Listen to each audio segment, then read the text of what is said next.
Thanks for sticking with me, and God bless you.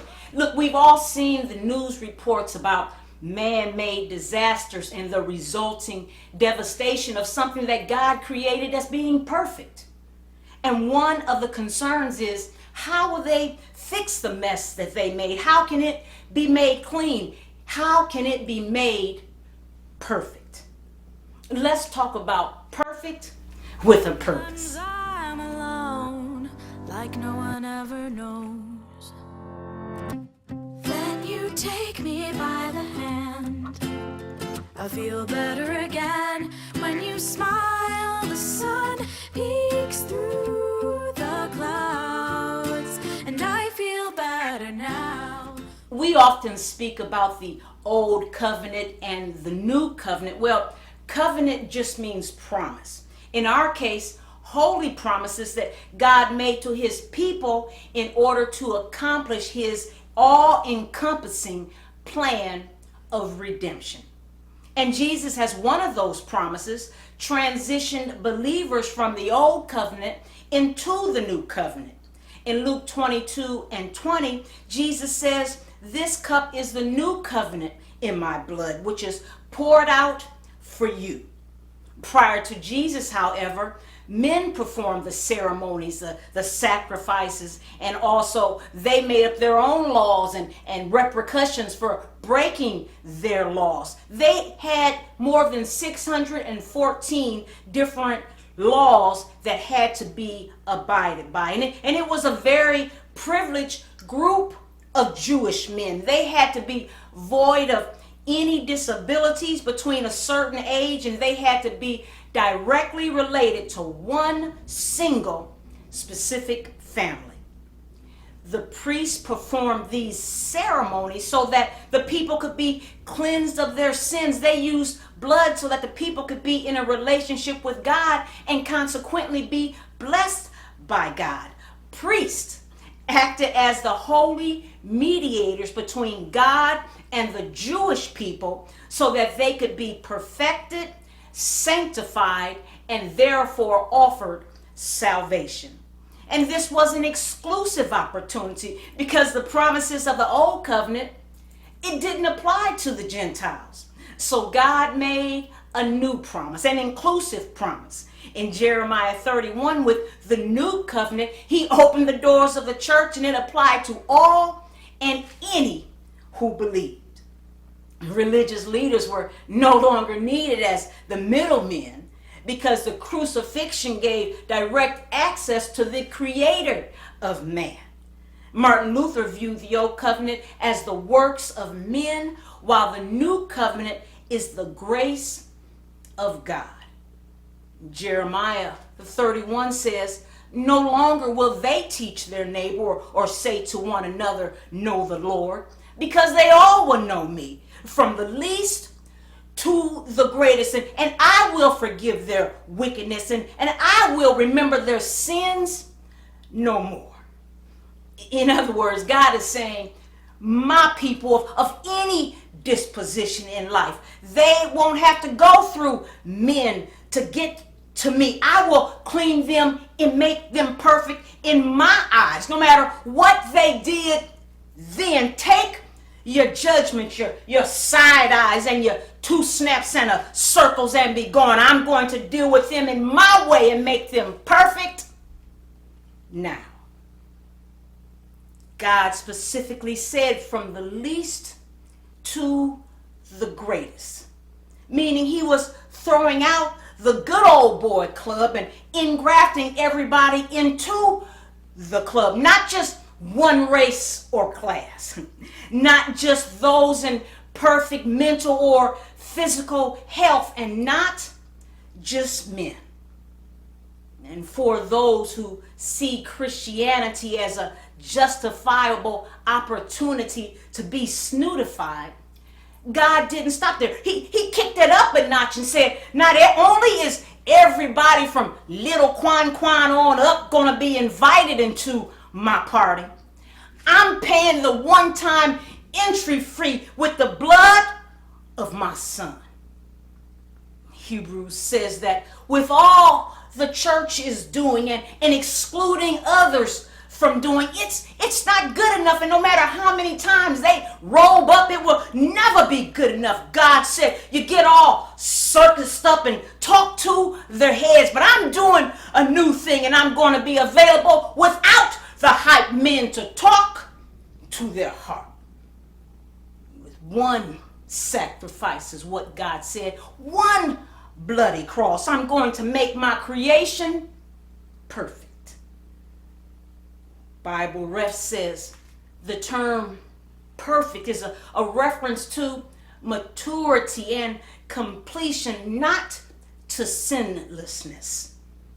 In other words, the very moment you became a part of Christ, you also became perfected by Christ.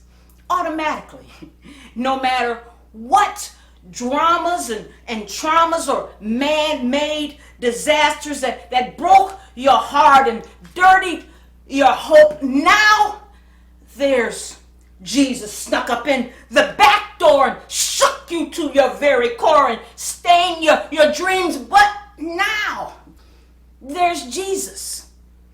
At one point or another, we've all dealt with shady circumstances or shady certain people, places, and things that have left us feeling unworthy of God's promise. And look, since I don't receive an offering, I just might as well go ahead and tell you none of us have ever been worthy of God's promise. But look, he hung there anyhow.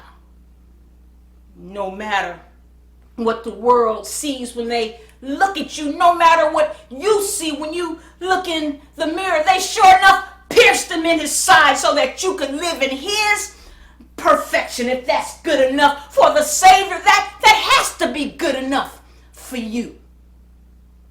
Perfect does not mean sinless, but it does mean you're in a relationship with God, at least trying to live a lifestyle that leads to sanctification.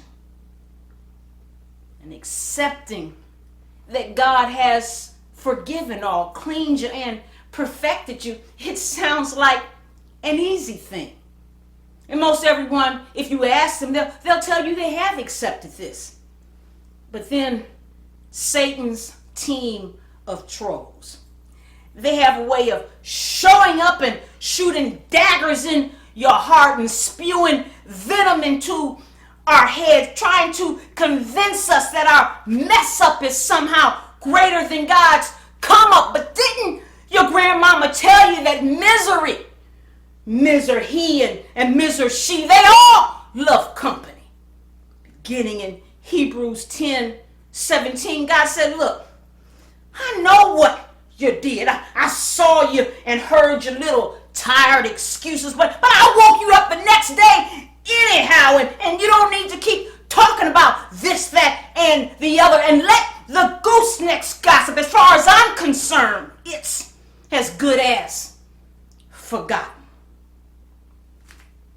We hold on to things that God has let go of, and accepting God moving us from our yesterday should be the easy part, because getting up and dealing with the dollar store demons while steady living for God today is sometimes the hard part.